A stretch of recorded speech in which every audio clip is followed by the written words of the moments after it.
श्री कार्तिक मास महात्म्यम 23वां अध्याय। यम पंचक काल में दीपदान का महत्व।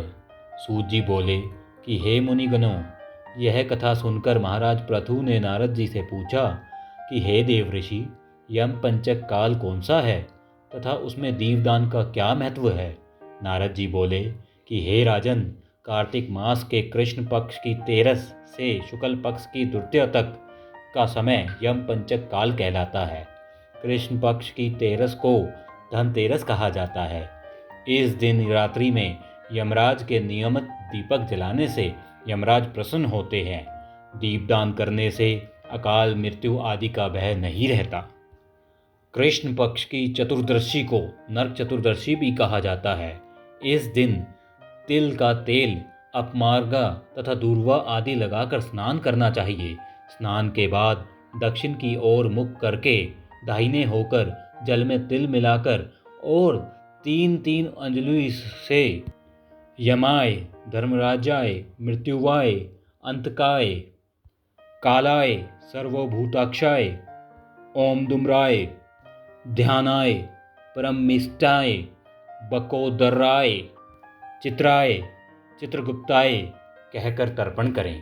उसके बाद सायकाल में ब्रह्मा, विष्णु शिव तथा दुर्गा मंदिरों में और वृक्ष सभा में गौशाला, नदी, बगीचा, तालाब, कुआं, बाड़ी, खेत, गली, चौराहा, शमशान आदि पर दीपक जलाएं और महालक्ष्मी जी का ध्यान करें।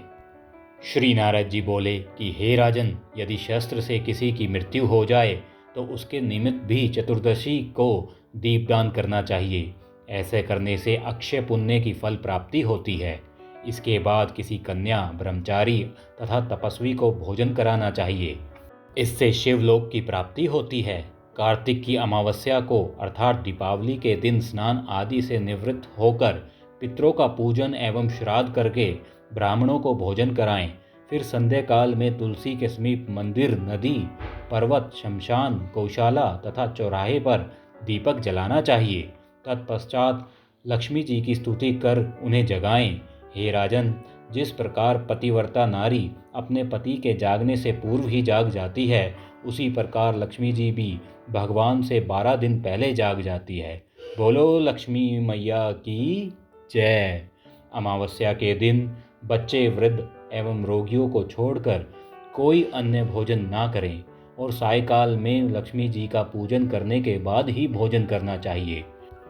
घर को तोरण, वंदनवार आदि से सजाकर दीपक जलाने चाहिए। घर के सभी स्त्री पुरुष नए वस्त्र धारण करें। अमावस्या को पूरी रात लक्ष्मी जी के समक्ष गीत गाएं, स्तुति करें और नृत्य आदि कर पूरी रात हर्ष और उल्लास से बिताएं। घर में एक दीपक रात्रि भर जलता रहना चाहिए।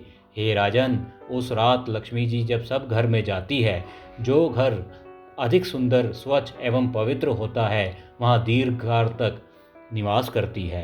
एक पहर रात्रि का जब शेष रह जाए तो दरिद्र रूप में घर के कूड़े कटरट को सूप अथवा पुराने पंखे पर रख कर बाहर फेंक देना चाहिए। ऐसा करने से वह घर धान्य और ध्यान से भर सदा के लिए परिपूर्ण हो जाता है। दूसरे दिन गोबर का गोवर्धन बनाकर बंधु बांधवों सहित उसकी पूजा करनी चाहिए। हे राजन, इंद्र का मान मर्दन करने के लिए भगवान श्री कृष्ण ने इस दिन गोवर्धन पर्वत का पूजन किया था। गोवर्धन वाले दिन सायकाल एवं गो एवं विषभान की पूजा करनी चाहिए।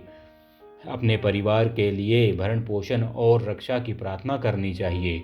इस दिन सायकाल में राजा बलि एवं उनकी पत्नी विंध्यावली का पूजन एवं दान आदि करने वाले परिवार सदैव सुखी एवं समृद्ध रहते हैं।